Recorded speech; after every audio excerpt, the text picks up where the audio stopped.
আজকের দিনটি আমার জন্য অনেক অনেক বেশি আনন্দের দিন।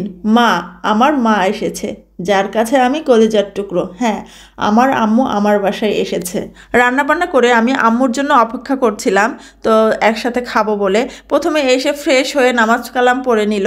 তারপরে আমার ছেলে মেয়ে আবার বলছে যে নানিমণি আমাদেরকে খাইয়ে দাও। ওদেরকে খাইয়ে দিয়ে এখন আমি আর আমার মা খেতে বসেছি। তো আমার মা বলছে ওদেরকে খাইয়ে দিলাম, তোমাকেও একটু খাইয়ে দিই। আমার মা এমনই, সারা জীবন ধরে আমাদেরকে এভাবে খাইয়ে দিয়ে যত্ন করেই বড় করেছে। আর আমি যখন মাস্টার্সে পড়ি তখনও আমি যখন টেবিলে পড়তাম তখন ভাত মাখিয়ে নিয়ে এসে এইভাবে খাওয়াই দিত আর আমি পড়তাম। আমার বাড়িতে আম্মু কমই আসে, বলতে গেলে আসতেই চায় না, জোর করে সবসময় আমি নিয়ে আসি।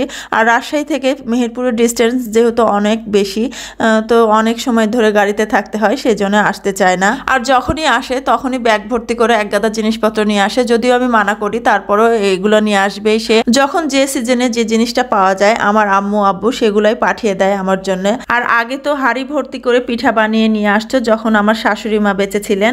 আমার আব্বু যখনই আমার শ্বশুর বাড়িতে আগে আসতেন তখনই বাজারে গিয়ে বাজার থেকে সবচেয়ে বড় মাছটা কিনে নিয়ে আসতো আমার হাজবেন্ডের জন্য, শ্বশুর বাড়ির মানুষদের জন্য। আসলে শাশুড়ি যখন বেঁচে ছিলেন তখন সুন্দর একটা জীবন ছিল আমাদের, অনেক অনেক আনন্দ হতো তখন। কিন্তু আজ বাড়ির পরিবেশ এবং অনেক মানুষের মানসিকতার অনেক পরিবর্তন হয়ে গেছে, তাই সেই আনন্দের দিনগুলো আর ফিরে পাওয়া যায়নি। শাশুড়ি মা বেঁচে থাকার দিনগুলোকে আমি খুব মিস করি।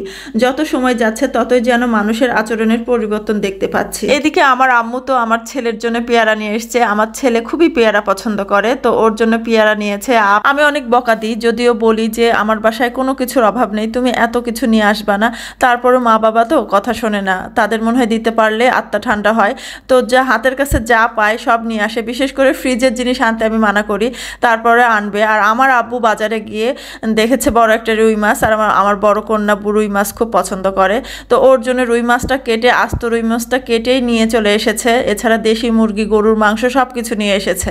আব্বু আম্মু যখনই আমার বাসায় আসুক এক গাদা করে জিনিস নিয়ে আসে। আর আমি যখন রাজশাহীতে যাই তখন আব্বু আগেই ফোন করে আমাকে বলে দেবে, আম্মু ফোন করে বলে দেবে যে তুমি এক গাদা জিনিসপত্র কিছু কিন্তু নিয়ে আসবা না। আসলে বাবারা মনে হয় এমনই হয়, ছায়ার মতো মাথার উপরে থাকে। খাওয়া দাওয়া শেষ করে যা যা জিনিসপত্র এনেছিল সবকিছু গুছিয়ে রেখে দিলাম। আর এক গাদা পিঠা আনতে চেয়েছিল, আমি মানা করেছি যে খবরদার এক গাদা পিঠা বানাবা না কষ্ট করে, কারণ আমার ভাইয়ের বউ আবার বাপের বাড়িতে গিয়েছে, তো একা একা এত কিছু করতে হলেও অনেক কষ্ট হয়ে যায়। তারপরেও যতটুকু পেরেছে নিয়ে এসেছে বাচ্চাদের জন্য, আমাদের জন্য। এছাড়া পিঠা খাওয়ার জন্য চালের গুঁড়িও এনেছে, সেগুলো আমি আগেই ডিপ ফ্রিজে উঠিয়ে ফেলেছিলাম, সেই জন্য সেগুলো আর দেখাতে পারলাম না। আসলে বাবা মা যতদিন বেঁচে আছে এই স্নেহগুলা আমাদের মাথার উপরে থাকলে আমাদের আত্মা ঠান্ডা থাকবে।